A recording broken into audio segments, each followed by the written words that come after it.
Praise the lord. ప్రభువైన యేసుక్రీస్తు నామములో సహోదరి సహోదరులందరకు శుభము, జయము కలుగును గాక. ఆమేన్. దేవుడు మనకు ఈరోజు ఇచ్చిన వాగ్దానం. యోహాను రాసిన సువార్త 3వ అధ్యాయం 16వ వచనం చూద్దాం.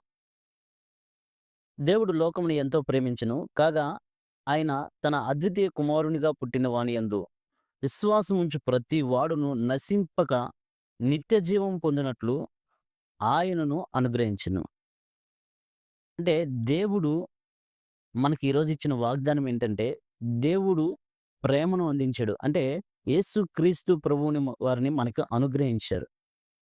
ప్రేమను అందించారు అని ఎందుకనంటే దేవుడు ప్రేమ స్వరూపి.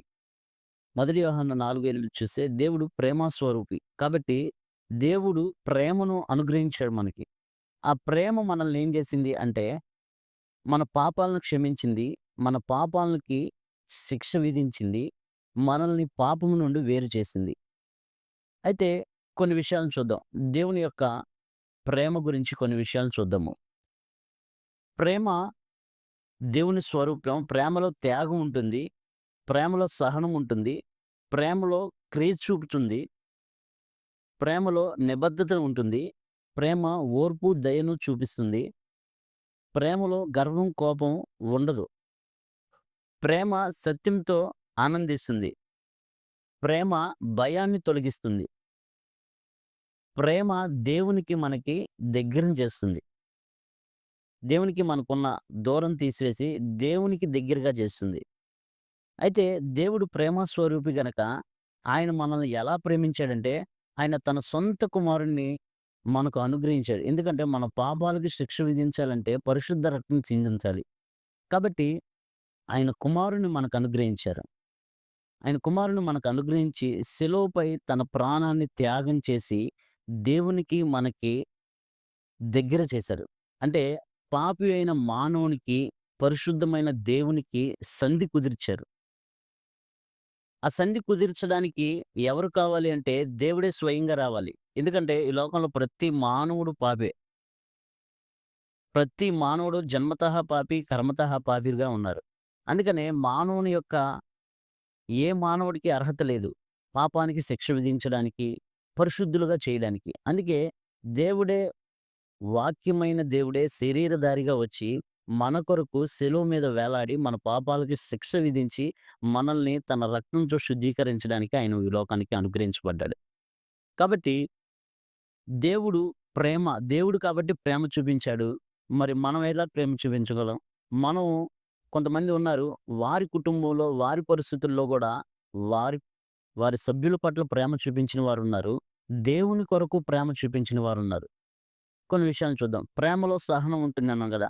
యేసోబు తన అన్నయ్యల పట్ల సహనం చూపించాడు. తన అన్నయ్యల గురించి తలుచుకున్నప్పుడు యాక్చువల్‌గా కోపం రావాలి. ద్వేషం రావాలి. కానీ ప్రేమ చూపించాడు. సహనం చూపించాడు. ఎందుకు అంటే దేవుణ్ణి ప్రేమించాడు గాబట్టి. ఇది దేవుని చిత్తంగా జరిగింది కాబట్టి నా అన్నయ్యలు తప్పేం లేదు అని ఆయన సమర్థించుకొని ఆళ్ళ అన్నయ్యల పట్ల సహనం చూపించాడు. తర్వాత ఆయన రాజైన తర్వాత ఆళ్ళన్నీలు వచ్చినా వారిని శిక్షించడానికి ప్రయత్నించలా. వారిని గద్దించడానికి ప్రయత్నించలా. వారిని చంపడానికి ప్రయత్నించలా. వారి పట్ల సహనం కలిగి యేసోబు గారు నడుచుకున్నారు. అది ప్రేమకు ఒక ఉదాహరణ. అలాగే ప్రేమ క్రియ చూపుతుంది. మాటలు చెప్పి వదిలేయదు. నువ్వు చలి కాచుకో, దుప్పటి కప్పుకో మనం కొన్ని వచనాలు చూస్తాం. ప్రేమ క్రియ చూపించాలి. ఆ క్రియ చూపించే విషయంలో మంచి ఉదాహరణగా మంచి సమరయుడిని చూడగలం మనం. గాయాలతో పడిన వ్యక్తిని చాలామంది ఉన్నారు. పరిశుద్ధులున్నారు. ఆయన చూసుకుంటూ వెళ్ళిపోయారు. కానీ మంచి సమరయుడు ఏం చేశాడంటే, ఆ గాయాన్ని కట్టి, ఆయన్ని కొద్దిగా పరిచర్య చేసి, ఆయనకి భద్రపరిచి ఒక వ్యక్తికి అప్పగించి వెళ్ళాడు.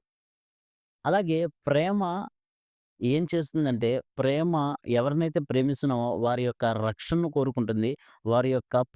వారికి ప్రొటెక్షన్‌గా ఉంచుతుంది. అలాగే దేవుడు గూడా గాయపడిన హృదయాన్ని కట్టే దేవుడు. ప్రతి ఒక్క బాధను తొలగించే దేవుడుగా దేవుడు మన పట్ల ప్రేమ చూపిస్తున్నారు. దేవుని ప్రేమలో క్రియ ఉంది. ఎందుకంటే ఆయన శరీరధారిగా వచ్చాడు. నీ కొరకు, నా కొరకు సిలువలో మరణించాడు. ఆయన తండ్రి నన్నేల చేయి విడిచితివి అన్నాడు. అంటే ఎందుకు చేయి విడిచాడంటే, ఆ చెయ్య విడిచి దేవుడు యేసుక్రీస్తు ప్రభువారిని చేయి విడిచి మన చేయి పట్టుకోవడానికి ఆయన చేయి విడిచాడు. అది క్రియ. దేవుని ప్రేమలో క్రియ ఉంటుంది. అలాగే ప్రేమలో నిబద్ధత ఉంటుంది. ఈ నిబద్ధతను గురించి చూస్తే హోషేయ గారిని చూస్తే తన భార్యను తిరిగి స్వీకరించాడు. ఆమె చేసిన తప్పును గాని, ఆమె చేసిన తిరుగుబాటును గాని, ఆమె చేసిన తప్పిదాల్లో ఏది గుర్తుపెట్టుకోకుండా ఒక నిబద్ధతతో ఆమెను మరలా స్వీకరించాడు. అది దేవుని ప్రేమ. మనం ఎన్నో తప్పులు చేసుంటాం. ఎన్నో తిరుగుబాట్లు చేసుంటాం దేవుని మీద. మనకి నచ్చింది జరగనప్పుడు దేవుణ్ణి కొన్నిసార్లు నిందించి ఉంటాం. దేవుడిని కొన్నిసార్లు మనం మాట్లాడుంటాం. దేవుడు కొద్దిగా గూడా నా మీద ప్రేమ లేదు. దేవుడు కొద్దిగా గూడా నా మీద దయ లేదు అని అనుకున్న పరిస్థితులు గూడా ఉన్నాయి మనకి. అప్పుడు గూడా దేవునికి ప్రేమ విలువ తెలుసు. అయినా గూడా దేవుడు నిబద్ధతతో ఉంటాడు. మనం అలా అన్నామని దేవుడు మనల్ని ద్వేషపూరితమైన ప్రేమతో ప్రేమించడు. ఆయన స్వార్థం లేని ప్రేమ. అయినా హోషేయ తన భార్యని ఎలా స్వీకరించాడో, దేవుడు మనల్ని స్వీకరిస్తూనే ఉంటారు. ఎన్ని సార్లు ఎంత పెద్ద ఘోర పాపి అయినా, ప్రభువా నన్ను క్షమించు అంటే ఆయన మరలా స్వీకరించే దేవుడు. స్వీకరించడానికి సిద్ధంగా ఉండే దేవుడు. ప్రేమలో ఓర్పు, దయ ఉంటుంది. దావీదు గారు, సౌలు గారు మంచి ఉదాహరణగా తీసుకుంటే, దావీదు గారికి మంచి అవకాశం వచ్చింది. సౌలు రాజుని చంపడానికి అవకాశం వచ్చింది. కానీ దావీదు గారు సౌలు గారి మీద దయ చూపించాడు. చంపకుండా వదిలేసాడు. చంపకుండా వదిలేసి, "నువ్వు దేవుడి చేత అభిషేకించబడిన వాడివి. నేనెలా చంపుతానని" అనుకుంటాడాయన.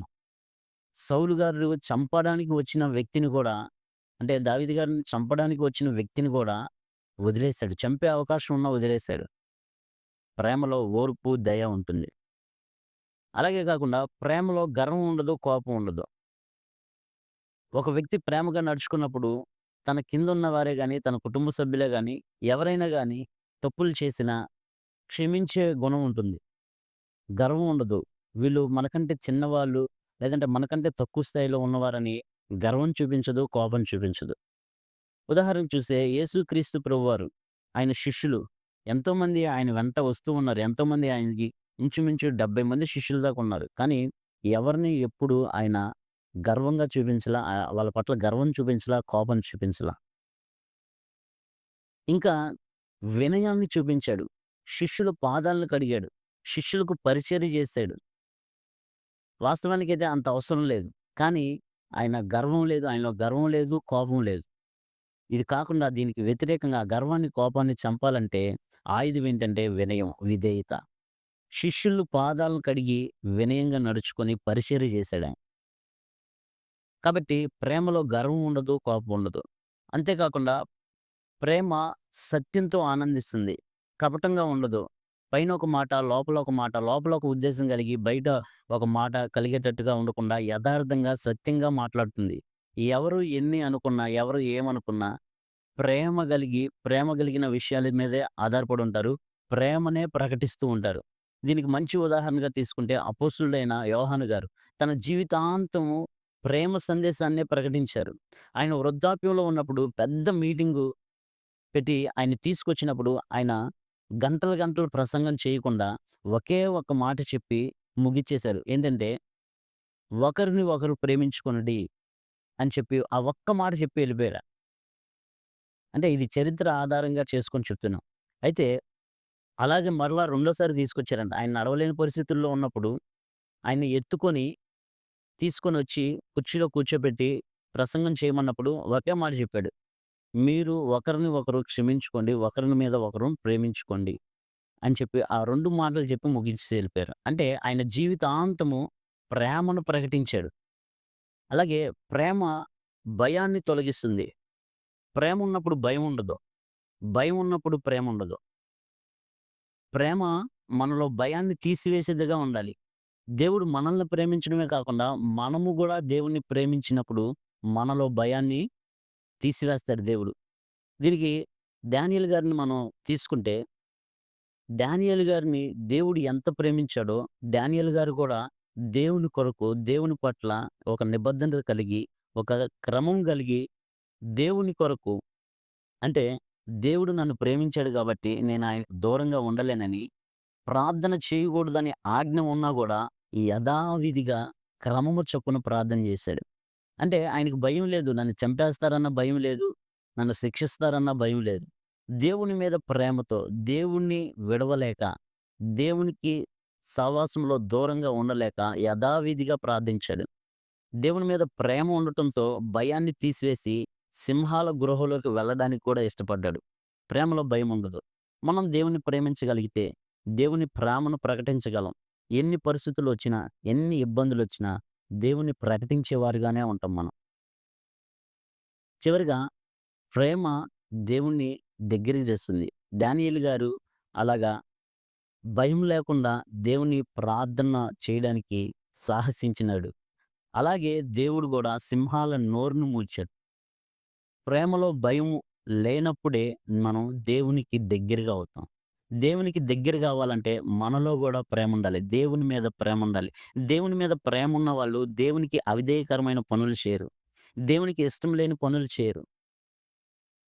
దేవుణ్ణి ప్రేమించేవారు దేవుని మాటల పట్ల, వాక్యం పట్ల గౌరవం కలిగుంటే, వాక్యాన్ని ఆధారం చేసుకొని, వాక్యం మీద తన జీవితాల్ని తమ జీవితాలను కట్టుకునేవారుగా ఉంటారు. ఎవరైతే దేవుణ్ణి ప్రేమిస్తున్నారో వాళ్ళు దేవుడు నేను పరిశుద్ధిని కాబట్టి మీరు గూడా పరిశుద్ధులై ఉండండన్నారు. అలాగే దేవుణ్ణి ప్రేమించే ప్రతి ఒక్కరు గూడా పరిశుద్ధంగా జీవించడానికి ఇష్టపడతారు. మనము ఏం కలిగున్నాం? ప్రేమ కలిగున్నామా? ప్రేమలో లోపం కలిగున్నామా? దేవుడైతే ప్రేమలో లోపం కలిగి లేడు గాని, కలిగి ఉండమని చెప్పలేదు గాని, మనం ఏమై ఉన్నాం? దేవుణ్ణి ప్రేమించేవారిగా ఉన్నామా? దేవుణ్ణి ప్రేమకు దూరంగా ఉన్నాం. మనలో ఉన్న భయాన్ని తొలగించుకునే వారిగా ఉన్నామా? మనలో భయాన్ని అలాగే కంటిన్యూ చేసేవారిగా ఉన్నామా? దేవుడు మనకి ఇంత గొప్ప ప్రేమను చూపించిన దేవునికి ప్రతిగా మనం ఏమిస్తున్నాం? మనల్ని మనం పరిశీలించుకుంటూ ఈ దినాన్ని మనం ప్రారంభించుకుందాం. Praise the lord. ప్రభువైన యేసుక్రీస్తు నామములో అందరికీ శుభము జయము కలుగును గాక. ఆమేన్.